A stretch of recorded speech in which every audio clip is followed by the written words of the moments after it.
The Atlantic hurricane season is here. From June to November, powerful storms will be building. We're heading straight into the eye of danger, completely unprepared, not to mention blindfolded.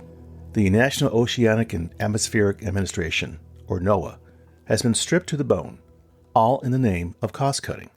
Yes, what's a few lost lives after all? Welcome to That's Life, I swear. This podcast is about life's happenings in this world that conjure up such words as intriguing, frightening, life-changing, inspiring, and more. I'm Rick Barron, your host. That said, here's the rest of this story. Well, there's the coming storm, and America's weather warning system is under siege.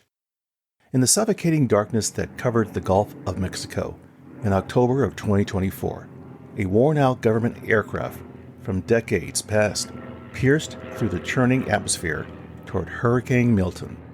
The plane heading into the storm displayed its scars, like countless encounters with nature's fury, carrying within it instruments that would soon deliver a chilling revelation. When the first radar sweep transmitted its frightening data through the void of space, meteorologists worldwide felt a collective shiver of recognition, the telltale sign of atmospheric alignment that signals nature's most terrifying transformation. What followed was nothing short of meteorological horror. Milton, as if awakened by some prehistoric force, began its horrible journey. Within a single rotation of Earth, this seemingly ordinary storm mutated into a Category 5 mammoth hurricane, its winds howling at 180 miles per hour, a speed that transforms anything in its path into deadly projectiles. It became the most powerful hurricane to menace the Gulf in nearly 2 decades, a monster born from warming waters and atmospheric chaos. Even as Milton's long arms stretched across hundreds of miles like the tentacles of some oceanic kraken, coastal communities were caught defenseless. NOAA, the National Oceanic and Atmospheric Administration's hurricane hunters, those brave souls who fly directly into the jaws of these atmospheric beasts, provided the critical intelligence that saved countless lives. Their warnings echoed across Florida's coast like air raid sirens, giving families precious hours to flee before the storm's horrific arrival. So here we are now, and the early heads-up it's coming warnings, safe-saving network, this thin line between survival and catastrophe, now faces a existential threat more insidious than any hurricane. The current administration's cost-cutting crusade, spearheaded by the so-called Department of Government Efficiency, has set its sights on NOAA with the cold precision of a bureaucratic executioner. They view the agency's 6.3 billion daily observations not as a shield protecting American lives, but as a expenditure luxury in their ledger of fiscal austerity. Now, the mathematics of this destruction are as stark as they are terrifying. For the price of a single gallon of milk, approximately $4 per American per year, the National Weather Service delivers an astronomical 8,000% return on investment. And yet the administration treats this bargain as if it was just highway robbery, systematically dismantling an infrastructure that has taken generations to build. I mean, if private enterprise could deliver weather forecasting more efficiently, the market would have already done it. The silence from corporate world speaks volumes about the impossibility of their task. The elimination of hurricane hunters will only mark the beginning of this meteorological apocalypse. These aerial reconnaissance missions represents the front line of hurricane intelligence, flying into conditions that would destroy commercial aircraft and gathering data that no satellite can replicate. Without their sacrifice, hurricanes would once again become invisible phantoms, materializing without warning to unleash their fury upon unsuspecting populations. But even this catastrophic loss pales in comparison to the systematic cutting already underway. From January to April of 2025, the Department of Government Efficiency has inflicted damage equivalent to a decade of natural attrition on the National Weather Service workforce.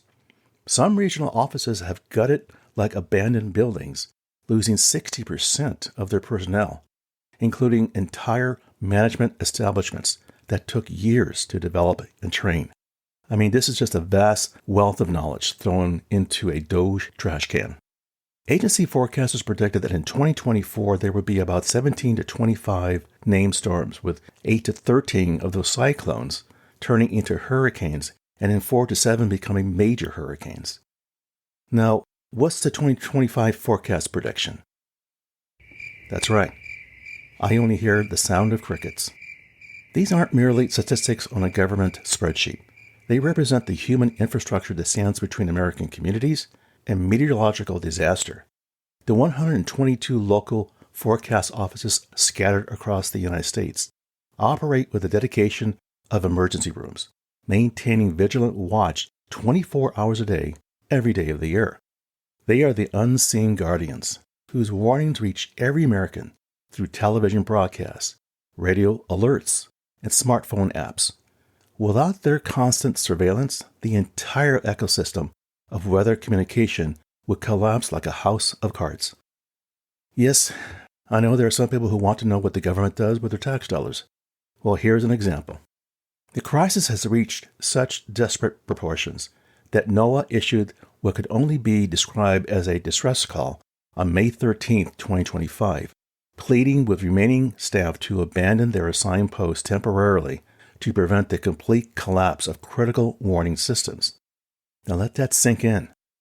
Nearly half of all local forecast offices now operate in a state of emergency, with vacancy rates exceeding 20%. Some have already begun going dark for portions of each day, creating blind spots where dangerous weather can develop undetected and unannounced. The casualties extend beyond human resources to the fundamental tools of meteorological science. Weather balloons, those humble yet crucial data collectors that have ascended twice daily from 100 launch sites for over 6 decades, are being sacrificed on the altar of efficiency. These atmospheric ambassadors can carry instruments to heights where satellites cannot venture, measuring conditions that form the backbone of accurate forecasting. Recent months have seen their launches reduced or suspended entirely, leaving large gaping holes in the observational network. Even in our age of sophisticated satellites and computer models, weather balloons remain irreplaceable. During major hurricane threats, meteorologists often launch these instruments 4 times daily, their additional data providing the confidence necessary for life or death decisions like evacuation orders. Now, with balloon launches down 15 to 20% nationwide, America has become an unwilling participant in a dangerous experiment with potentially lethal consequences. It's Russian roulette time in the weather stations across the United States. The administration's latest assault targets the very heart of meteorological research. The Office of Oceanic and Atmospheric Research, NOAA's Scientific Brain Trust, faces complete elimination in proposed budget documents. Their research division has spent decades perfecting the art and science of hurricane prediction, transforming what was once meteorological guesswork into one of the most successful predictive sciences in human history. Destroying ore would be equivalent to burning down a library of atmospheric knowledge that took generations to accumulate.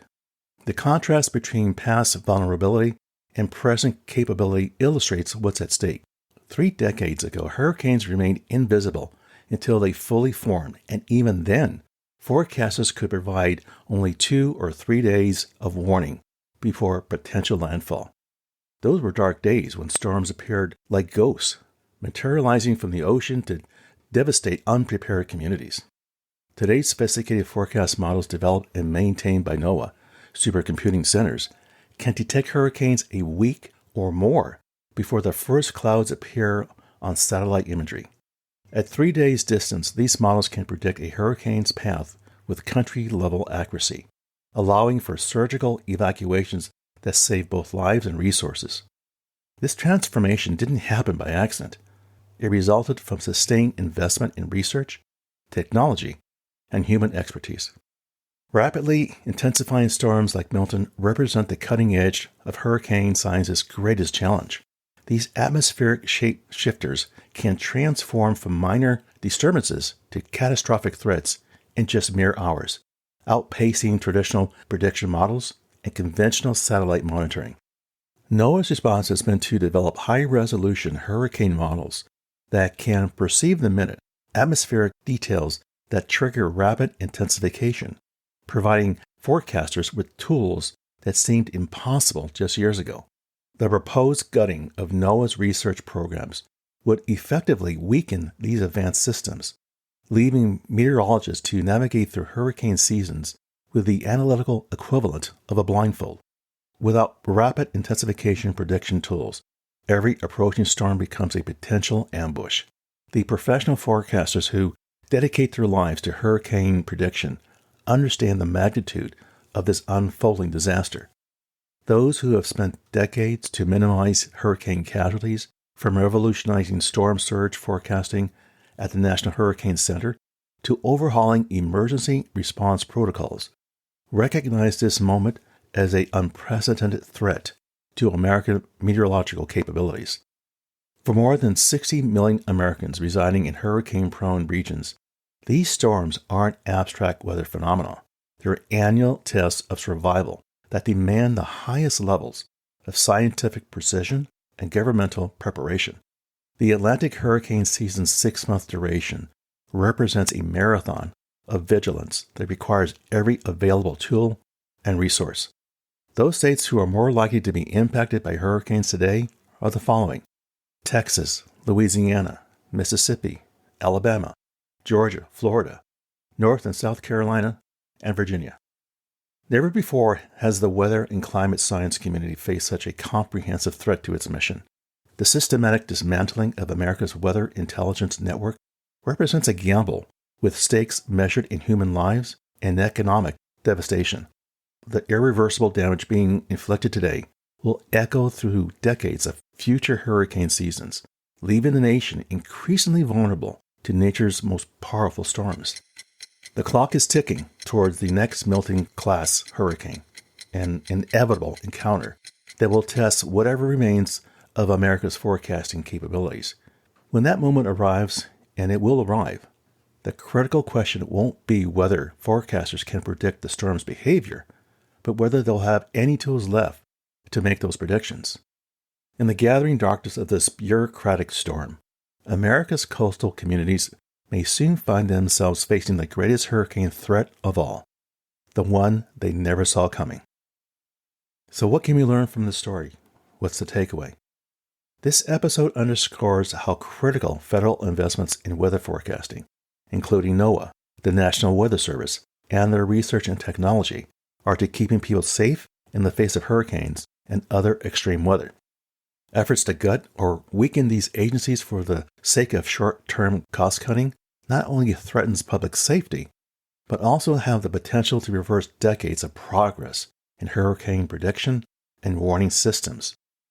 This is particularly dire in an era of stronger, fast-forming hurricanes driven by climate change. Well, there you go, my friends. That's life, I swear. For further information regarding the material covered in this episode, I invite you to visit my website, which you can find on Apple Podcasts for show notes and the episode transcript. As always, I thank you for the privilege of you listening and your interest. Be sure to subscribe here or wherever you get your podcasts so you don't miss an episode. And we'll see you soon.